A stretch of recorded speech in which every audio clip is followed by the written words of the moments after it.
Welcome to the Author to Authority podcast. I'm your host, Kim Thompson Pinder. And I just wanted to let you know that we're going to be taking a break from recording new episodes of the Author to Authority podcast for the next few months as I work on some new projects and things to build out the business. So I want to invite you to listen to this replay.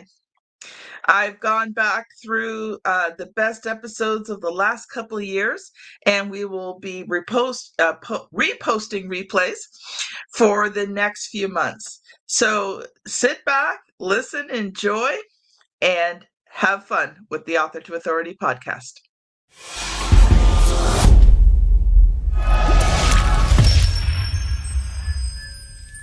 Welcome to the Author to Authority podcast. And today I'm just so thrilled to have Tracy Beavers with us. I have been using a new software called Podmatch, and just such amazing people have I been meeting on that network. And Tracy's one of those people. And when I kind of checked her out, I thought, she's someone that I really want to have on the show. And one of the reasons was when we use social media, sometimes we just don't know what to do. We don't know how to start those conversations. We don't know how to change those conversations from just a, hey, how are you, to actually talking about business without being salesy or spammy. So that's why I wanted to have Tracy on here today. Now, she has more than 20 years experience in sales and marketing. As the owner of 3 businesses, she understands the roller coaster of entrepreneurship. She loves sales, she loves networking, and she wants you to love it too. And prior to becoming an entrepreneur, Tracy had corporate careers that spanned several industries, including insurance, lending, real estate, and sales. Throughout every career, one fact remained constant: her love of people and her passion to help them win. And her ability to build relationships with others and listen to their needs is the bedrock of her success. So, welcome to the show, Tracy. Thank you so much. I'm excited to be here. So, Tracy, why don't you take a little bit, introduce yourself, share with us a bit of your business story. You've owned 3 businesses, but tell us more about that, and how did you get into coaching? That's a great question. And it's my story is similar to, I think, a lot of people. When we're growing up, when we're little, if somebody says, well, we want to be when we want to grow up. For me, entrepreneur was not in my vocabulary. I didn't even know what that was. I mean, there were people that were self-employed. I understood what that meant because my dad was self-employed. So I was raised in that generation where you go to high school, you graduate, you go to college, you graduate, maybe you get an extended degree, and then you get a job. And even if you hate the job, you stay there for 40 years until you can retire with a pension and a gold watch and a cake and a retirement party. That was supposed to happen. Yep. So somewhere around 2005 is where the wheels started to come off the bus in our country with regard to downsizing, restructuring. Those are words that started popping up. And I was like, what does this mean? Nobody told me this was going to happen. My parents said I got out of college, I got a job, I'd be fine. And so the things started to shift, and people started to think, okay, corporations are not able to be loyal anymore. Why should I be loyal to the corporation? Yes. And I continued through. So I was downsized in my first ever career. And through the course of the next few years, really started to realize, with all of the marketing and sales and business development work that I was doing, growing corporations by millions, growing my own portfolio in some of my positions by millions, making lots of money for these other companies, more and more was expected and less was being given. And I'm a mom of 2, and mom guilt is real. And I thought, and I also had some CEOs that were very short-sighted with regard to wanting to restructure the commission plan so that we were making less money. And I finally had it. I got fed up with corporate America, and I thought there has to be something else I can do. And through a really great women's mastermind, where I actually was able to reflect, and they were able to help me uncover, I've always been a coach. I always have. I'm always somebody that somebody comes to for help or advice or guidance or ideas or whatever. And it took some really great friends of mine to say, you need to be a coach. And I intended to be a life coach when I first started out, and it was a good fit. And I still have a couple of life coaching clients, but truly for me, business and sales is my jam, and especially building in the online space.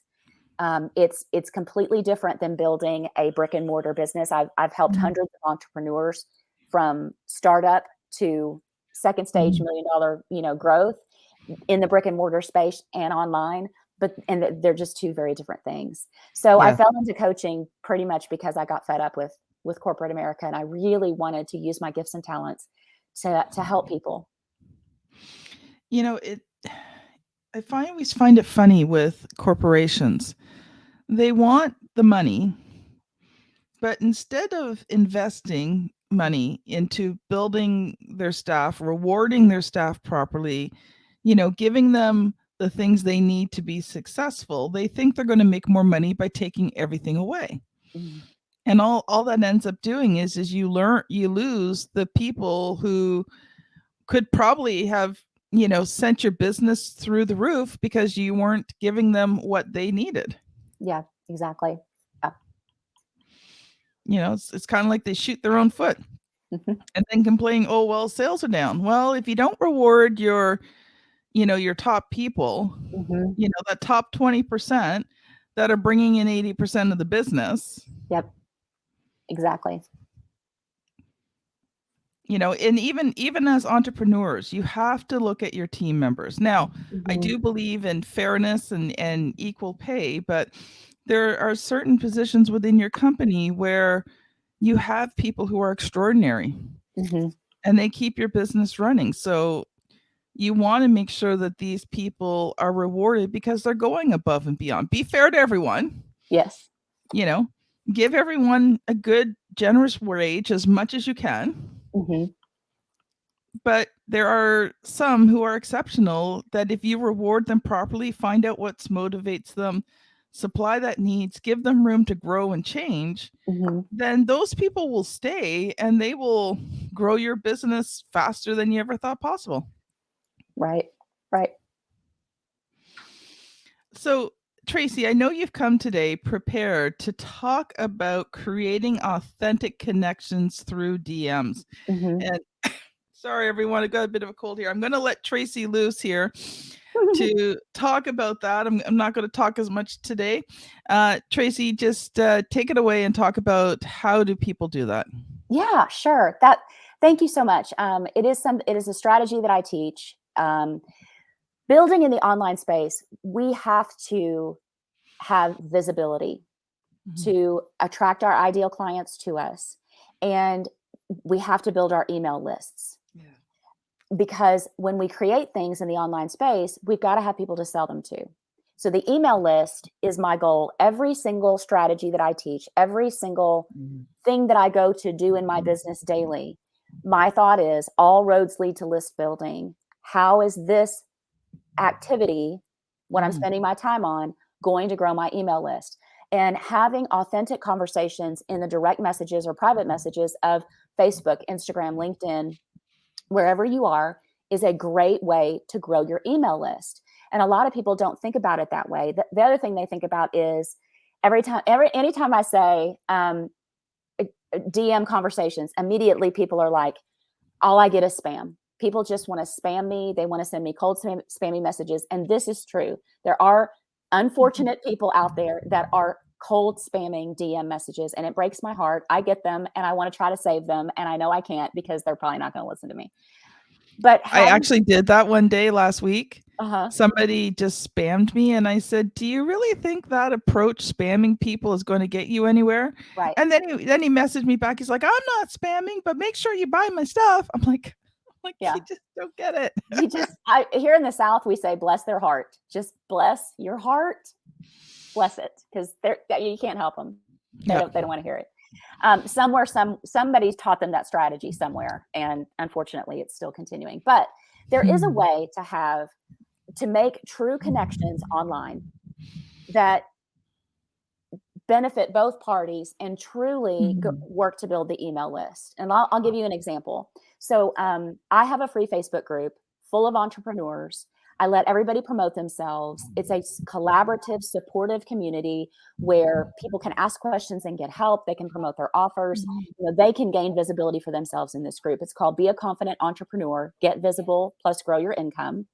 And so that Facebook group grows my email list, because when someone wants to join my group, the membership questions are set up where the first membership question is, what email address did you use to grab my guide to creating social media content, 90 days of social media content in only 30 minutes? Didn't grab it? No worries. Put your email here and I'll get it for you. So this is growing my email list. So when I am connecting with people on social media, my ideal clients are entrepreneurs. They're building in the online space, coaches, course creators, anybody selling their knowledge online. And so on Instagram, for example, and now I have an assistant that helps me with this. But before, when it was just me, I'm looking on Instagram and I'm noticing people that are liking, hearting, commenting, following. And the DM they're going to get from us, and my assistant starts it out, then I take it over, is thank you so much for the follow. How are things where you are?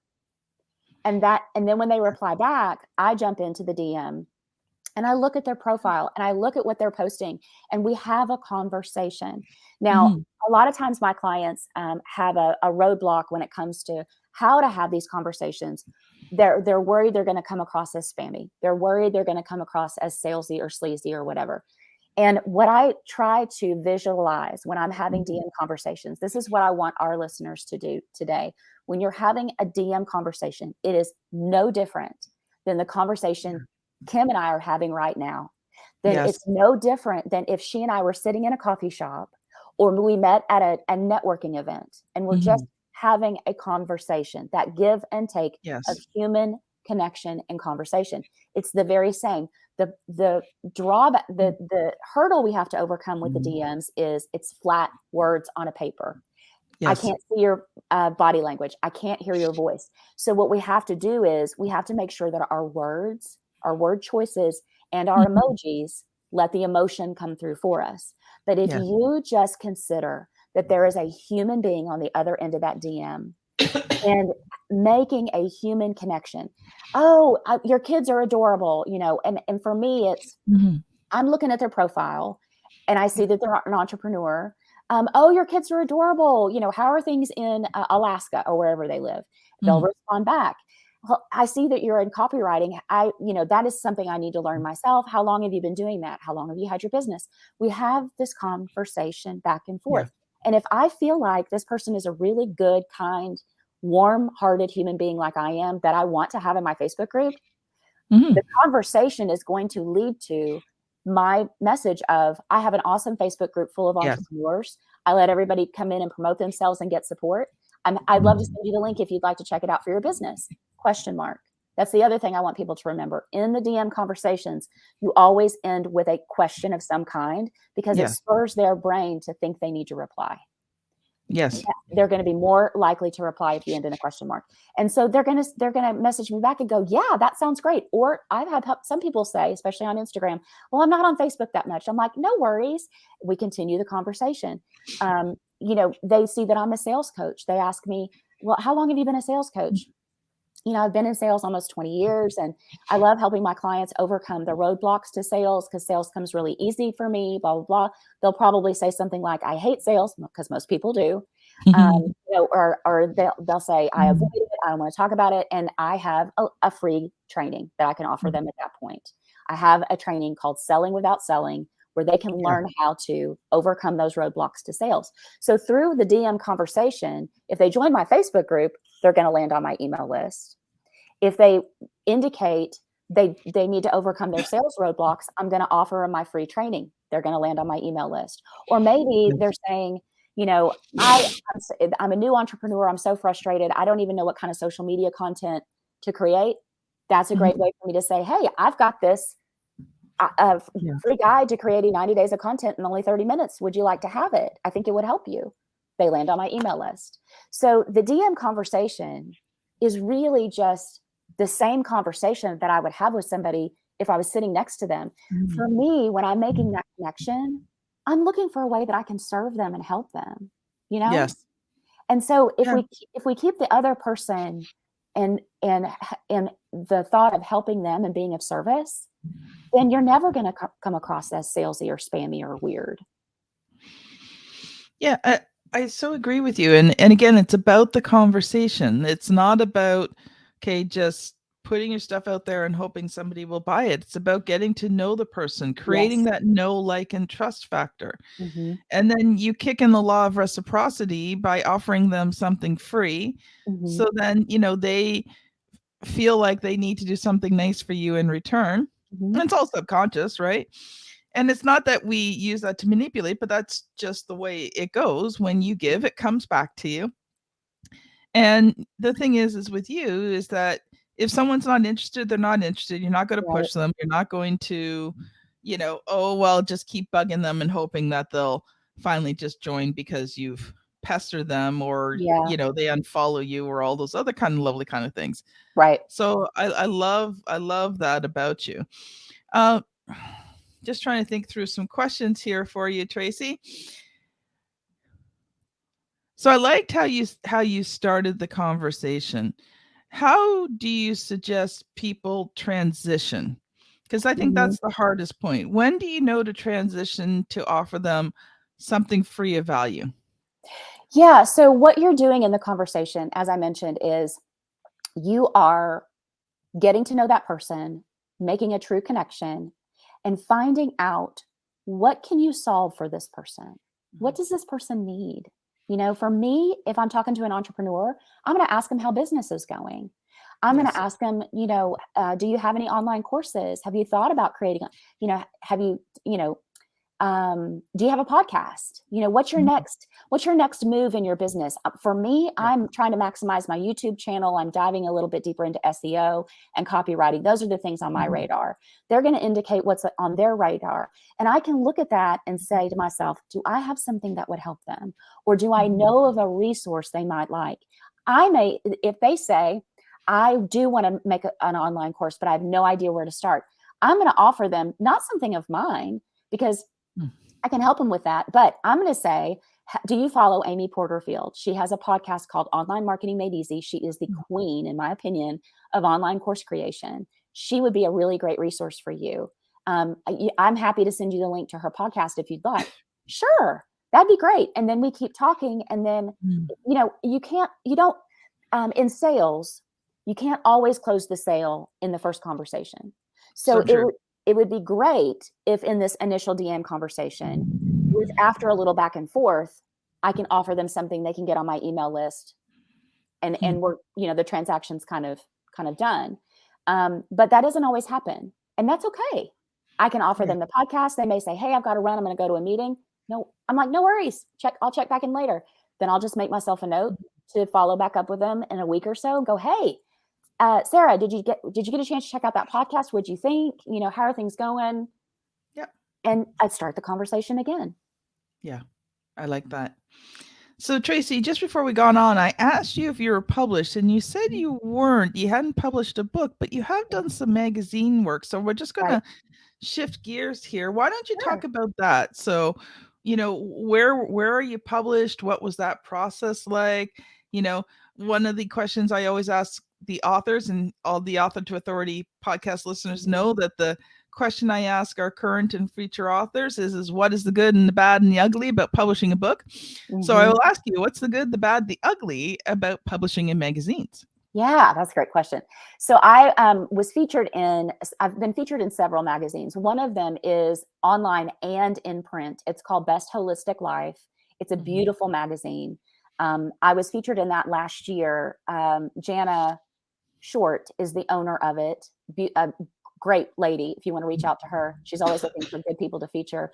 But I did two for her. One was on mindset, and overcoming some of the entrepreneurial negative self-talk that we have. And then the other one was all about sales and how people avoid it. They don't want to talk about it. They have the roadblocks to it. They're afraid they're going to be spammy and salesy, and how we can overcome that by learning how to sell without selling. So that was really cool. And that was a fairly easy process. The good part of it was my first time to be featured in a print magazine as well as an online magazine. Jana and her team made the process really easy. The bad part was that imposter syndrome can kick in, and I'm sitting there at the computer and I'm going, I think my content's okay, but I don't know that they're not going to want to read this. You know what I mean? And then the ugly is just trying to overcome that and know that, and this is what I teach my clients too, that thought is not serving me. It's not based on true evidence. Yes. Not based on fact. So I have to recognize, reframe, and repeat with my clients. We're going to recognize that negative thought, recognize it's not truth, reframe it into, I have excellent content. I've helped hundreds of entrepreneurs. You know, I have people that have 6-figure years. My content is solid. Then repeat it and then just move forward. So, you know, that stuff still pops up. It doesn't matter how long you're in the online space or however long you've been doing what you've been doing, but it'll pop up. And then I was recently featured in Authority magazine through medium.com. That's completely online. And we were talking about how the marketing landscape has changed and how we need to bring it back to make it more authentic. Yes. There's a lot of marketing out there that is overblown. You know, one of the frustrating things when I started my journey was you'd see people say, well, I had a 6-figure launch. Okay, tell me what the numbers are. What was your bottom line profit? That's your top line revenue. What'd you spend on Facebook ads? Did you run ads? What'd you spend for your team? What did you spend for your webinars? What was the spend? How much of that did you get to take home? That's the part nobody talks about. Yeah. And it might only be $5,000. Exactly. Which is fine. I mean, it's $5,000 is still a great sum of money, but don't tell me that don't make it sound like they're not lying when they say they had a 6-figure launch because they had that much in top line sales. But what they're not doing is being authentically honest and saying, yes, I netted $5,000. And that's the part that new entrepreneurs don't see. And that's the part that makes me frustrated and made me question myself in the beginning. I was like, why are all these people having all this success? And, you know, my profit and loss doesn't look like that. And then I got to thinking about it. I was like, oh, that is marketing right there. That is taking part of the truth and not sharing the rest of it. And so that's what that article was about. And that process, that was a long process. I had to pitch them for it and submit some stuff and all that. And again, I had a little bit of, you know, questioning myself as I was writing my content. Is this going to be good enough? Is this what they're looking for?